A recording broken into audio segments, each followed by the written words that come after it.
맞이하고 있습니다.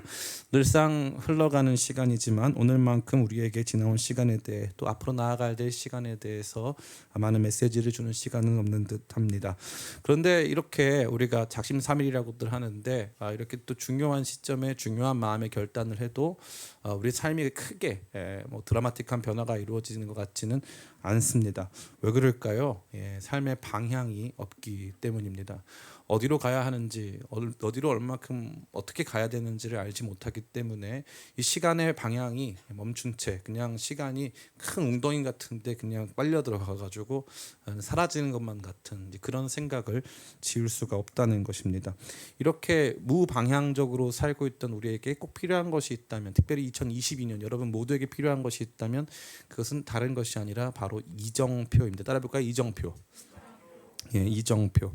이정표는 뭐 하는 거죠? 이정표는 흔히들 방향을 말해준다고 생각하는데 반만 맞았습니다. 이정표 할 때 앞에 이자는 거리 할 때 이자예요. 그래서 방향과 더불어서 얼마큼 가야 하는지 혹은 얼마큼 왔는지를 가르쳐 주는 것입니다. 그래서 가끔 여러분 보다 보면은 우리나라 경부고속도로 타고 이렇게 보다 보면요, 이렇게 부산까지 몇 킬로 이렇게 뒤에 킬로까지 나오잖아요. 그래서 그게 이정표거든요.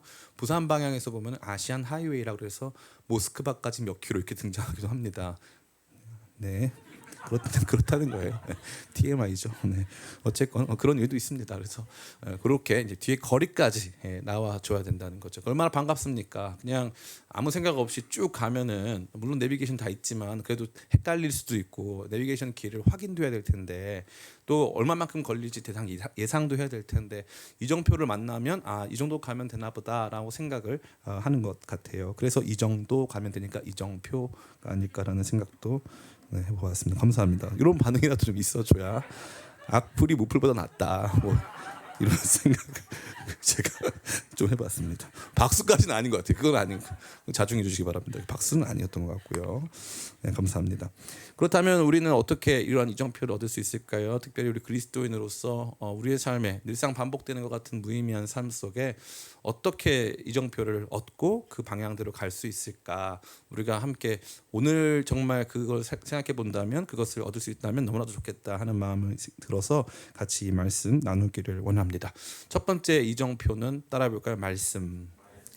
우리가 삶에서 굉장히 중요한 터닝 포인트, 굉장히 중요한 방향의 전환을 이룰 때 반드시 필요한 것이 있는데 그것이 바로 말씀입니다. 다니엘이라고 하는 사람이 오늘 보니까 엄청난 변화를 일으켰어요. 2절 말씀 제가 읽어드리겠습니다. 곧 그 통치 원년에 나 다니엘이 책을 통하여 여호와께서 말씀으로 선지자 예레미야에게 알려주신 그 연수를 깨달았나니 곧 예루살렘의 황폐함이 70년 만에 그치리라 하신 것이니라. 아멘. 다니엘은 평생 신앙을 가지고 있었습니다. 그래서 말씀을 자주 빈번하게 읽고 있었죠.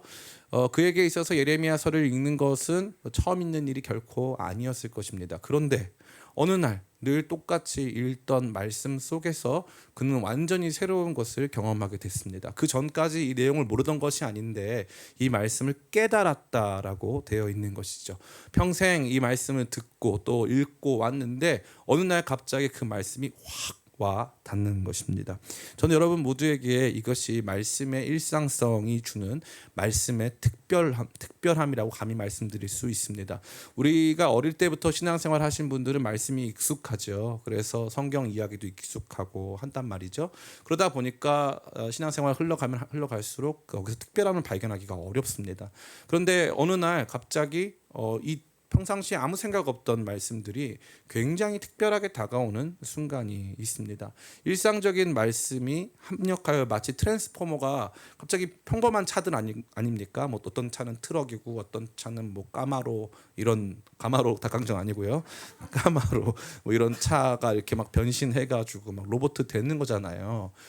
굉장히 우리가 일상적으로 봤을 때는 그러한 힘이 있거나 그러한 엄청난 변화를 기대하기가 어려운 존재들인데 갑자기 어떤 계기가 딱 임하면 그 일상성이 특별함으로 바뀌는 거죠. 이 일상성이 특별함으로 바뀌는 문화는 굉장히 아름다운 것이고 그게 바로 하나님께서 하시는 일의 핵심입니다. 저는 슈퍼 히어로들을 별로 좋아하지 않아요. 왜냐하면은 히어로들이 다양한데 일단 괴물군들은 좀 별로고요. 그러니까 여러분한테 만약에 슈퍼 히어로가 되고 싶다고 한다면 만약에 여러분한테 헐크가 되라고 하면 기분 좋을까요? 갑자기 막 옷 다 찢어지고 막 비싼 옷인데 찢어지고 싫잖아요. 그런 게 일단 기본적으로 좀 마음에 안 들어요. 그래서 인간적인 그 좋거든요. 그리고 또 제가 누누이 말씀드렸지만 거미 옷 입고 다니고 좀 창피하잖아요. 그 배트맨 제일 창피해, 그죠? 막 이상한 옷 입고 막 다니고 슈퍼히어로 다 싫단 말이에요. 물론 패션의 최악은 슈퍼맨인데 이제 속옷과 겉옷을 바꿔 입어야 되고 뭐 이런 수고를 해야 되는 거잖아요. 근데 제가 생각했을 때 저럴 때부터 좀 옛날 사람이서 그런지 모르겠지만 최고의 슈퍼히어로를 꼽아라. 옛날에 이것 때문에 은혜 받아가지고 은혜 받은 지제가 있어요. 이거 그래서 본인이 진짜 이 슈퍼맨 팬인데 제가 슈퍼맨 좋아준다 그래가지고 엄청 좋아하는 형제가 있었는데 지금은 교회 안 나오고 있지만 어쨌든 예, 아픔이 있어요. 예. 그런데 저는 개인적으로 슈퍼맨이 제일 좋습니다. 슈퍼맨이 왜 제일 좋으냐면은 슈퍼맨의 삶에는 물론 스파이더맨도 비슷해요. 근데 슈퍼맨의 삶에는 굉장한 일상성이 흐르거든요. 슈퍼맨은 신문 기자예요. 신문 기자고 왜인지는 모르겠지만 꼭 그 전화 부스에 들어가서 옷을 갈아입어야 되는 무슨 병이 걸렸나 봐요. 그래서 전화 부스에 들어가서 옷을 막 갈아입어요. 그리고 나면은 막 슈퍼맨이 싸우는 현장은 주로 우주예요. 우주에서 막 어마어마한 막 행성의 충돌을 막고요. 엄청난 수준의 거의 하나님과 동급 수준의 어떤 이 빌런을 맞닥뜨려 가지고 싸워서 이겨야 되는 거예요. 고담 시티 정도 이런 게 아니에요. 좀 파괴된 인성을 가지고 있는 뭐 조커, 뭐 춤도 잘 추고 이런 조커 이런 거 아니고 진짜 어마어마한 인류 전체에 위험을 끼칠 수 있는 존재와 우리가 생각할 수 없는 엑스트라오디너리, 진짜 평범을 넘어선 비범한 싸움을 싸운단 말이에요. 그런데 그 비범한 싸움을 싸우고 나면 어디로 돌아와야 돼? 집으로 돌아와야 돼. 그리고 보면 슈퍼맨 만화책에는 요즘 안 그러지만 옛날 거 보면은 자기가 굉장히 좋아하던 여자가 있는데 자기가 슈퍼맨인 걸 몰라요. 자기는 그냥 굴테 안경 끼고 이렇게 평범하게 회사 다니는 기자인 줄 아는 거죠. 그게 일상성이죠. 근데 그러한 일상성을 지나서 그것을 넘어서는 그것이 갑자기 보여주는 엄청난 특별함이 비범함이 있다는 거죠. 평범을 넘어선 비범함. 근데 그 비범함을 있게 하는 데 있어서 제일 중요한 게 평범이라는 거예요. 평범. 일상적으로 주님을 만나고 예배하고 주일학교 때부터 알아가고 하는 게 생각보다 굉장히 중요한 것이라는 사실입니다. 다니엘은 오늘 말씀을 통해서 엄청난 충격을 받아요. 맨날 읽어왔던 말씀인데 제가 뭐 많이 여러분에게 간증했지만 저는 군에서 하나님을 만났어요. 인격적으로. 어릴 때부터 저는 신앙생활을 했는데 신앙생활을 그냥 한 게 아니고 교회에 나가라고 부모가 강요한 게 아니라 교회 안 나가면 매를 맞는 상황이었습니다. 그렇기 때문에 막 너무너무 괴로웠어요. 엄마가 그 당시 굉장히 가난했는데 꼭 500원, 1000원씩 헌금하라고 돈을 이렇게 쥐어주셨어요. 그러면은 하나님께는 마음만 드리고 꼭 500원, 1000원은 가장 유행하던 장난감을 사오곤 했습니다. 또는 몇 줄을 모으면 4000원도 되니까 그러면 이제 비비탄이 나가는 총을 살 수 있었어요. 그러면 엄마는 어떻게 아셨는지 꼭 그것을 발견해 내시고 그게 총이면은 저한테 그 총을 쏘셨고 그게 전투기였으면 저한테 폭격하셨어요. 예, 깜짝 놀랐어요. 전투기도 그 장난감 전투기도 폭격할 수 있다는 사실을 처음 알았어요. 가미가제 특공대였습니다. 저를 향해서 막 날라왔어요. 헌금하면서 진짜 헌금 안 했다고 그렇게 혼나는 건 처음 경험해봤으니까 정말 예수님 믿는 게 싫었어요. 근데 어느 날부터 이제 제가 세뇌당하기 시작한 거죠. 그래가지고 막 나도 모르게 신앙생활 열심히 안 하면 혼나나 보다 해가지고 열심히 신앙생활을 했어요. 말씀도 많이 읽었어요. 말씀 많이 읽었는데 마태복음 읽다가 마가복음 읽었는데 같은 내용이 반복돼가지고 지금 내가 마태복음을 읽는 건지 마가복음을 읽는 건지 모르겠어가지고 지금 굉장히 헷갈리고 나는 분명히 체크를 했는데 똑같은 내용이 또 나오니까 답답하기도 하고 어려웠습니다. 신앙생활을 갖는다는 것은 저에게 있어서 굉장히 힘든 일이었어요. 그런데 힘들게도 감사하게도 그런 힘든 시간 힘들게도래 너무 힘들기만 했던 거야. 감사하게도 그런 시간이 다 지난 채 어느 시점에 보니까 그 말씀이 제 안에 남아있기 시작한 거예요. 그러고 나서 이제 군에 가서 제가 할 수 있는 게 아무것도 없었어요. 나이는 28살이 됐고 군대 갔는데 나이는 28살이 됐고 최종 학력은 고졸이고 집은 너무나 가난했어요. 할 수 있는 게 아무것도 없는데 밖에 나가서 뭘 할 수 있을까 고민하다가 그것조차 할 수 있는 게 없다고 판단했어요. 그래서 제가 할 수 있는 유일한 것이 무엇일까 고민해봤는데 신앙생활이라도 잘하자 하는 거였어요. 그래서 매일 성경을 한 장씩 읽었어요. 매일 밤 한 장씩, 두 장씩도 아니에요, 한 장씩. 이사야서 말씀을 읽는, 이사야서를 좋아하는데 이사야서 말씀을 읽는데 이사야 49장 말씀에 이런 표현이 있어요. 내가 너를 손바닥에 새겼고 너의 성벽이 내 눈앞에 있다. 그때 이 말씀을 듣고 제가 뒤집어졌어요. 그 말씀 그 전에도 많이 읽었어요. 그런데 하나님께서 내 이름을 하나님의 손바닥에 새기시고 나는 하나님 들어오지 말라고 성벽을 탁 치고 있는 모습이 연상되면서 밤새 펑펑 울었어요. 그때 처음 성령 충만이 뭔지 제대로 알았어요. 잠이 안 와요. 잠이 안 오는데 피곤하질 않아요. 몸의 모든 신경이 다 살아나요. 옆에 있는 사람들 숨소리까지 다 들리고 하는데 제 마음은 너무 기쁘고 모든 것이 깨달아지고 성경 말씀이 왜 예수님이 이런 모습을 이렇게 오셨는가 다 알 것 같은 거예요. 그 감격을 막 누리는데 환상을 막 보여주세요. 제가 양복을 입고 있고요. 이렇게 양복을 입고 있고 학교마다 다니면서 혹시 여기서 가정 형편이 어려워서 밥을 못 먹는 아이가 있나요? 혹시 여기에서 도움이 필요한 지체가 있나요? 제가 다니면서 막 하는 그러한 장면을 하나님께서 환상 속에 보여주셨어요. 그때 제 마음이 너무나도 벅차오르기 시작하고 마음에 막 감동이 들으면서 눈물이 흐르고 주님 너무 감사합니다 외치고 있는데 아까 제가 모든 신경이 살아났다 그랬잖아요. 아까 분명히 화장실 간 애가 있는데 걔가 안 온 거예요. 군대 가서 그러면 안 되거든요. 그래가지고 제가 그때 제 병장이었는데 가가지고 이제 행정반에 가가지고 아무개가 뭐 설민이면 설민이가 화장실 갔다가 안 돌아왔다. 불침범 뭐 하냐 한번 혼내주고 다시 누워서 주님 감사합니다 이렇게 하고 있었어요. 그런데 원래 군대 가면 다 그래요. 혼낼 때도 감사하고 병장 자체가 감사한 거니까요. 그래서 막 그렇게 하다가 있는데 아까 화장실 간 설민이가 안 와가지고 찾으러 갔는데 가서 목을 맨 거예요. 그래서 우리가 안 갔으면 걔는 죽었어요. 그런데 우리가 가가지고 살렸어요. 그래가지고 막 소리가 나고 부대 다 일어나고 막 깨우고 막 응급처치해가지고 살려냈어요. 그래서 잘 살고 있어요 지금도. 근데 이 설미 아니에요. 제가 그냥 가상의 이름을 말한 거예요. 그 실제 이름은 따로 있어요. 잘 살고 있어요. 그때 막 제가 막 주님 감사합니다. 또 그걸 또 기억나게 하셔가지고 영혼 살리게 하시니 감사합니다. 감사가 막 터져 나와요. 다음날 아침 눈 뜨자마자부터 제가 병장이잖아요. 그러니까 뭐 했겠어요. 수요 예배 개설 부대 내에 가가지고 제가 건의해서 중대장님 저희 수요 예배 드리겠습니다. 행보관님 수요 예배 드리겠습니다. 뭐 이런 나쁜 막 욕하다가 그냥 알아서 해 이렇게 해가지고 수요 예배가 개설됐어요. 게임 중독자들이 오기 시작하고 별의별 일이 다 벌어지기 시작하면서 그 다음부터 만나는 사람마다 복음 전했어요. 제가 이제 군종병 대표였는데 우리 부대가 5군단 사령부라고 해서 사령부에 있었어요. 사령부에 있는데 여러 뭐 화학 부대 뭐 여러 부대가 다 같이 모이거든요. 다 같이 모여서 하면은 애들이 이제 오전 예배 드리고 봉사한 다음에 점심 먹고 쉬는 시간이 있어요. 그러면 그때 좀 자야 돼요. 피곤한 애들은. 근데 제가 앉혀놓고 야들아 우리가 여기까지 와가지고 자면 어떡하냐. 먹으면 어떡하냐. 야 우리 같이 말씀 읽자. 그래가지고 2시간 동안 걔네 또 제 말씀 듣고 한 애는 거기서 쓰러져가지고 졸다가 쓰러져가지고 넘어지기도 하고 막 그런 일들이 벌어졌어요. 참 불행한 일이지만 그래도 저한테 너무 행복한 시간이었어요. 제가 무슨 말씀 드리는 거예요? 저한테 있어서 신앙이라는 것은 굉장히 평범, 어떻게 보면 평범 그 이하였어요. 그런데 말씀을 읽다가 뒤집어진 거예요.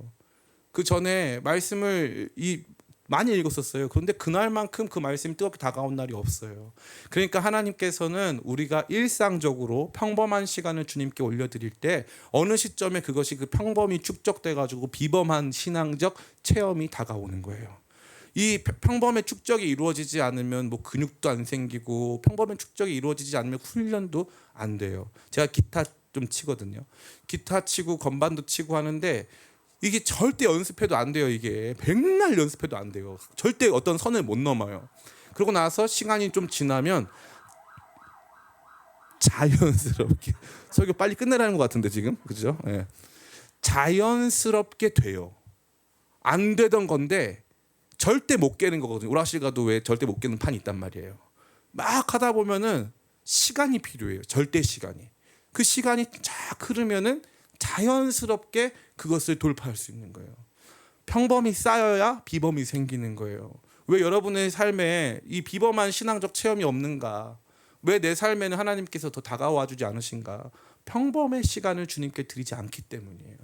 평범의 영성이 없기 때문에 비범의 영광스러운 영성이 여러분 가운데 임할 수가 없는 거예요. 지금 다니엘 나이가 몇 살인 줄 아세요? 여기서 다니엘 나이가 80살이에요. 80살. 여기 보면은 메대 족속 아하수에로의 아들 다리오라고 되어 있죠.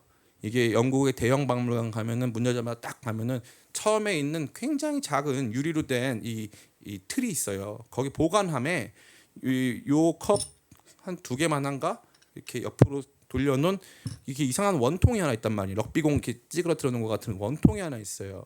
이게 사이러스 실린더라는 건데 그 전까지는 구약 성경을 통해서 고레스 대왕이 누군지 알았는데 어느 날 그 바벨론 지역을 탐사하다 보니까 출토를 해봤는데 거기에 이 고레스 왕의 칙령이 담겨 있는 이 원통이 발견된 거예요. 이게 얼마나 중요한 거냐면 이거를 대형 박물관에 들어가자마자 첫 번째 보는 거예요. 이게 여기에 뭐가 적혀 있느냐?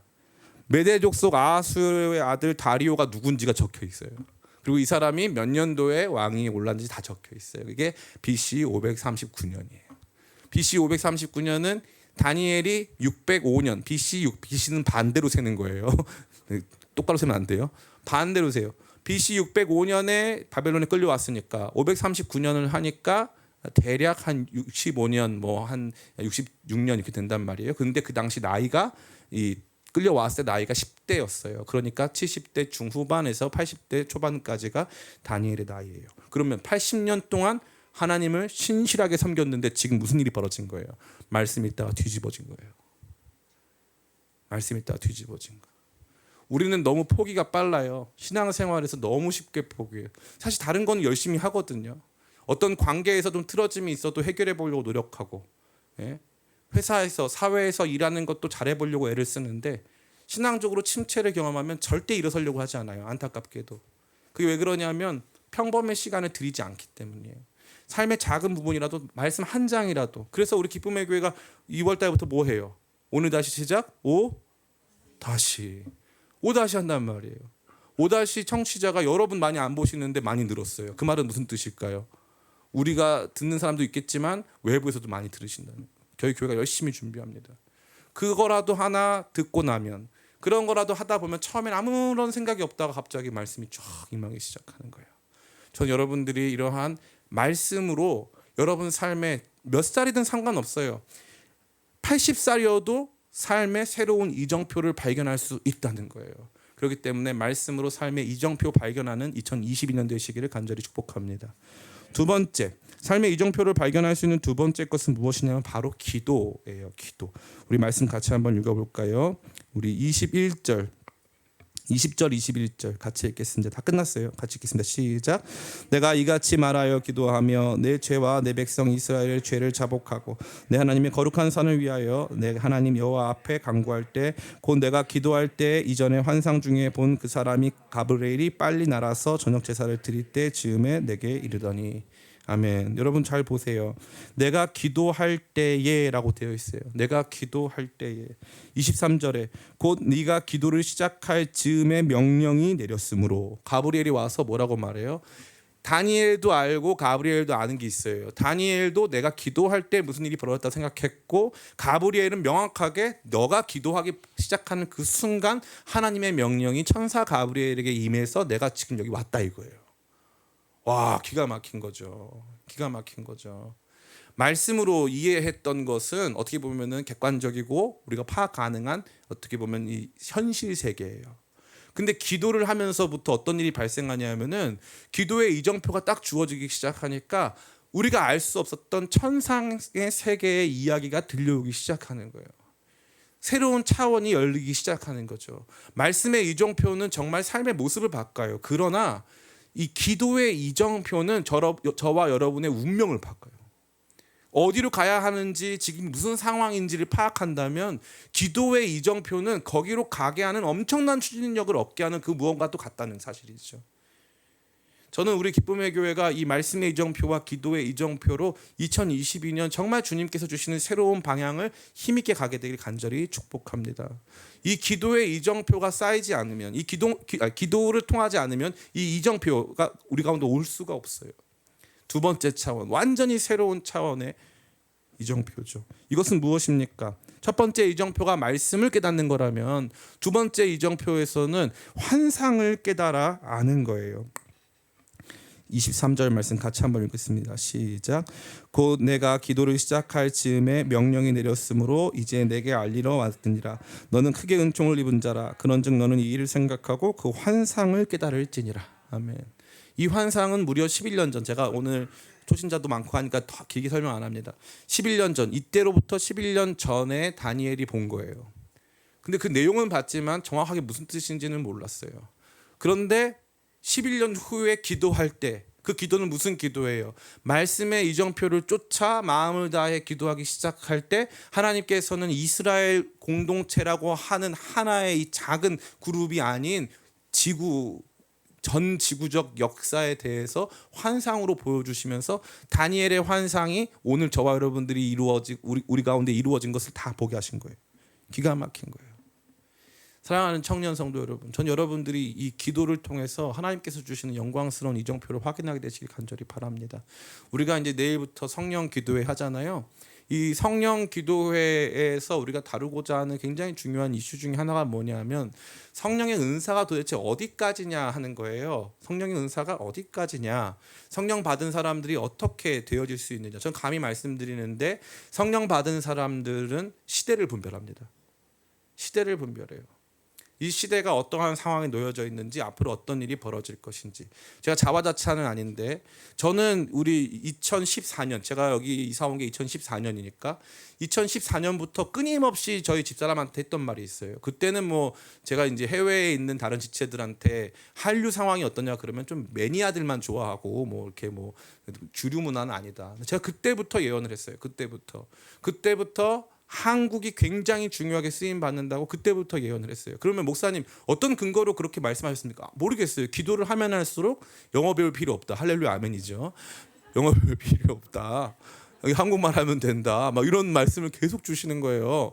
그래가지고 저희 집사람한테 했더니 저희 집사람도 굉장히 할렐루야 아멘을 외치고 왜 그런 생각을 했냐 물어보더라도 모르겠다 그랬어요. 기도를 하면 할수록 하나님께서 마지막 때 한국을 너무 아름답게 사용하실 거라고 계속 말씀을 주시는 거예요. 근데 그러고 나서 시간이 지났는데 막 이상한 열풍이 막 일어나는 거예요. 뭐 한국 신드롬이 일어나는 거예요. 갑자기 우리나라가 말도 안 되는 일이죠. 아카데미 작품상을 왜 받아? 죄송합니다. 받을 수도 있죠. 받을 수도 있는데 좀 너무 신기했다는 거예요. 너무 신기했어요. 너무 여러분도 신기했잖아요, 그죠? 신기했어요. 그런 일이 저 평생엔 없었거든요. 제가 여러분 나이 때쯤 될 때까지는 그런 일 상상도 못. 우리가 소니를 어떻게 이겨요? 소니를 저 상상도 못했어요. 워크맨 들고 막 이랬거든요. 죄송합니다. 제가 너무 나이가 있네요. 아멘 하지 말라고 그런 거. 어찌됐건 절대 상상을 못했어요. 근데 이미 벌써 이번에 사상 교역의 세계 8위죠. 세계 8위. 믿을 수 없는 일이 벌어지고 있어요. 이제 한국에 가면 해외에 나가면 여러분이 한국 사람이라는 것만으로 사진 찍혀요. 저랑 같이 사진 찍어 주실래요? 진짜로. 우리 여기 박진희 전도사님도 계시지만 러시아어 선생님이시거든요. 러시아 지역 가보면 다 느끼는 거예요. 상상을 초월하는 거예요. 저는 이런 일이 왜 있는지도 모르겠고 어떻게 될지도 몰라요. 그런데 신기하게 하나님께서 그런 자신감을 주시는 거예요. 기도를 하면 할수록 알게 하시는 거예요. 기쁨의 교회에 대해서도 마찬가지예요. 많은 사람들이 최근에 어떤 형제랑 요즘에 교회 분위기 어떤 것 같아. 뭐 안 좋기도 하고 좋기도 하고 이런 얘기 했어요. 근데 제가 그랬어요. 잘 될 거야. 제가 기도 안 할 때는 그런 감동이 없었어요. 근데 제가 다시 교회 위해서 기도하고 진짜 마음을 쓰기 시작하니까 제 마음 안에 성령께서 주시는 강한 확신이 있어요. 잘 될 거야. 하나님께서 이 시대에 사용하시려고 예비한 교회야. 이런 마음의 감동이 있어요. 이거 사실 제가 말했다가 안 쓰시면 어떻게 얼마나 창피해요. 그죠? 근데 그런 창피함 없어요. 왜냐하면 제가 생각해낸 게 아니거든요. 제가 생각해낸 게 아니에요. 기도는요, 우리에게 전혀 생각할 수 없는, 상상할 수 없는 것들을 보게 하고 느끼게 하고 그런 확신 가운데 살게 하는 거예요. 그 기도의 이정표가 굉장히 중요한 거예요. 말씀의 이정표는 객관적 사실을 파악해내는 거예요. 말씀의 이정표는 어떻게 보면 우리라고 하는, 나라고 하는 보다 개별적이고 미시적인 삶의 이야기를 바꿔낼 수 있는 힘을 가져요. 그런데 기도의 이정표라는 것은 거시적인, 거시적인 변화에 눈뜨게 하는 거예요. 목사님, 그런 거시적인 변화에 눈뜨셨다면 비트코인의 미래는 어떻게 될까요? 그런 건 주님이 잘 안 보여주세요. 아쉽게도. 그러면 제가 여기 있으면 안 돼요. 그죠? 여기 있으면 안 돼. 우리나라 가서 우리나라 경제를 책임지는 경제 수장이 돼야지. 그런 건 또 주님께서 요셉한테 좀 몇 번 알려주시고, 저한테는 뭐 제 코가 석자입니다. 저한테는 안 가르쳐 주셨어요. 근데 확실한 것은 제가 주님의 일을 감당할 때 있어서 우리 교회의 위상, 우리 교회가 헤쳐나가야 될 일들. 그래서 이번에 우리 기쁨의 교회는요, 재정적인 어려움에도 불구하고 가장 많은 교역자분들을 모셨어요. 가장 많은. 근데 제 안에 그래도 불안할 거 아니에요. 얼마나 불안했겠어요. 근데 이상하게 불안하지 않아요. 이번에 아프가니스탄 특별 선물할 때도 우리 이제 1,200만 원 목표로 했잖아요. 좀 이따가 결산을 해봐야 될 텐데, 제가 봤을 때는 한 1,600만 원에서 1,700만 원 들어온 것 같아요. 거의 2천만 원 가까이. 물론 거기에는 물품 후원은 포함 안 된 거예요. 재정 후원만 말하는 거예요. 근데 그게 내년도에 더 커질 것 같아요. 마음에 감동이 돼요. 마음에 감동된다 그러면, 목사 한 사람이 마음에 감동된다 그러면 여러분 우습죠? 저도 우스워요. 나 한 사람 마음에 감동된다고 뭐 특별한 일이 일어나나. 근데 첫 해에 우리가 얼마 작정했냐면, 첫 해에 400만 원 작정했는데 1,200만 원이 들어왔고, 둘째 해에 1,200만 원 작정했는데 1,800만 원 플러스 어마어마한 물품이 들어왔어요. 남아가지고 이것도 어떻게 우리가 또 나눌 것인지 고민하고 있어요. 물품이 어마어마하게 남았어요. 신기하죠? 제 안에 있는 이 꿈은 왜 이런 방식으로 성취될까요? 저도 모르겠어요. 하나님 자꾸 감동을 주세요. 그들을 향한 눈물을 주세요. 이 땅에서요, 지금 이 난민 이야기 여러분 들으셨죠? 웨일즈의 난민 얘기 들으셨죠? 이게 우리나라의 앞으로 10년, 20년 뒤의 미래예요. 저 인천 살잖아요. 인천에는 개척교회 나간 자리에 이슬람 기도처가 들어오고 있어요. 현실이에요. 현실입니다. 이게 우리가 만날 미래입니다. 몇 년 안 남았어요. 이게 전 지구적인 문제예요. 특별히 우리나라에서는 지금 이슬람 관련 테러가 없죠? 없을까요? 앞으로 생길 거예요. 대한민국 전 세계에서 가장 핫한 나라거든요. 아마 많은 이 극단적인 이슬람 이 무장투쟁 하시는 분들이 한국에서 언젠가 굉장히 이렇게 의미심장한, 굉장히 시그니피컨트한 그런 일들을 계획하고 있을 거예요. 여러분 어느 나라에 살고 계십니까? 어떤 삶을 살고 계세요? 지금은요, 여러분이 각자가 있는 그 삶이 무겁고 해내야 될 일들이 많으니까 그런 관심 속에 사는데, 기도하기 시작하면 하나님 나라 일들이 보이기 시작하고, 그 일을 보기 시작하면 신기하게 하나님께서 보게 하시는 일들 속에서 나의 역할을 주시는 거예요. 그래서 특별히 교회의 역할, 저는 이 말씀이 2022년도를 넘어서 우리 기쁨의 교회가 같이 품어야 될 말씀을 생각해요. 말씀을 제대로 알고 이해하는 교회, 참 좋은 교회, 너무 필요한 교회죠. 가장 중심이 잘 잡힌 교회고 건강한 교회예요. 근데 그러한 교회는 어떤 일이 있냐면, 나 한 사람이 시민으로서 이 땅을 살아가는 생활인으로서 어떻게 살 것인가를 아주 건강하게 말해줄 수는 있어요. 그런데 말씀만 있고 기도가 없다? 그러면 나 한 사람이 시민으로서 이 땅에서 행복하고 잘 먹고 잘 살 수는 있는데, 우리 모두가 같이 힘을 합쳐서 여기 사람이 모여있고 재정이 모여있는 우리 교회가 어떻게 하나님 나라 역사를 만들어가는지는 안 보인단 말이에요. 환상이 없는 교회가 되는 거예요. 근데 분명히 말씀하셨잖아요. 성령이 너에게 임하시면, 자녀들은 꿈을 꾸고, 청년들은 환상을 본다고 분명히 말씀하셨단 말이에요. 그 환상이라는 게 갑자기 뭐 이상한 게 보이고 막 이런 게 아니에요.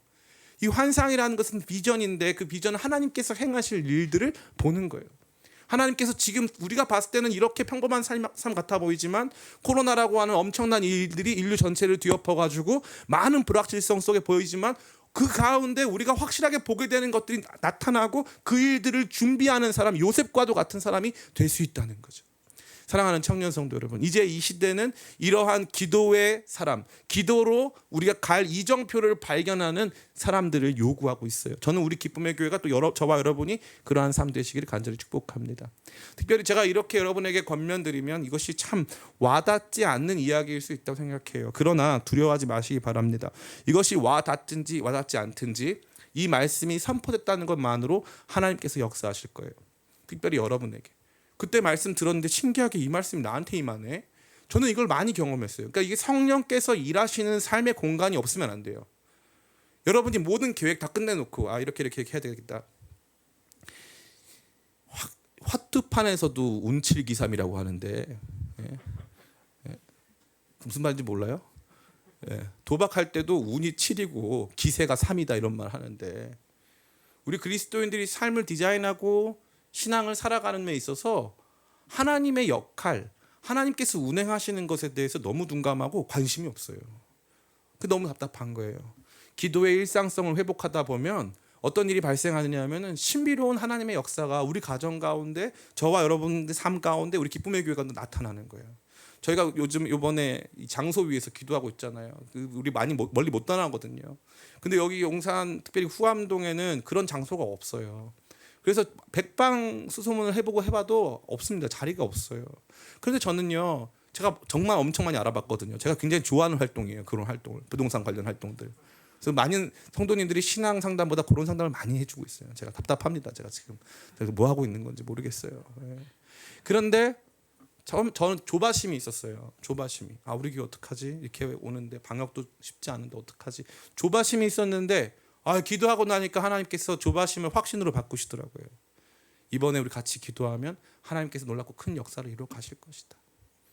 이게 제일 중요한 신앙의 꼭 필요한 또 하나의 이정표가 되는 거예요.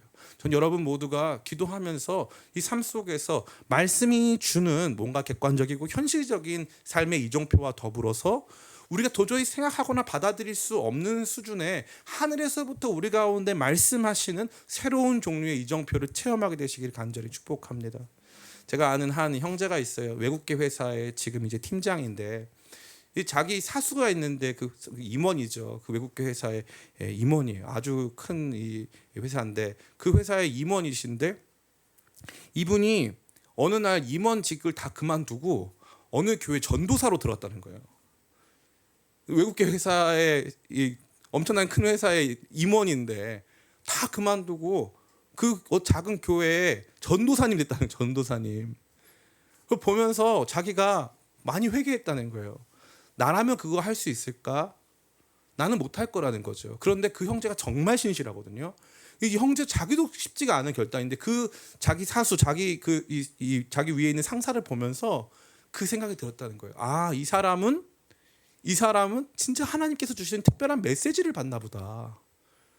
그러니까 어떤 그리스도인들은 기도를 통해 하나님께서 주신 특별한 메시지를 받고 어떤 그리스도인들은 기쁨의 교회 나와서 기쁨의 교회 굉장히 건강하고 좋은 교회거든요. 객관적인 말씀을 잘 이해할 수 있고 깨달을 수 있는 교회예요. 그러나 여기에 머무르게 된다면 우리 교회가 더 위대하고 더 훌륭하고 더 아름다운 미래로 나아갈 수는 없는 거예요. 2022년은 우리가 그 원년을 삼았으면 좋겠어요. 그동안 말씀의 이정표를 따라 여기까지 건강한 모습으로 왔어요. 이제 우리가 기도하면서 기도 가운데 주신 새로운 성령의 이정표를 쫓아 새 역사를 맞이하고 우리 가운데 주신 일들을 온전히 깨닫게 되고 천상의 이야기를 듣게 되는 위대한 역사가 2022년 우리 각 개인과 가정과 우리 교회 가운데 충만하게 되시기를 예수님의 이름으로 축원드립니다. 아멘. 같이 잠깐 기도할까요?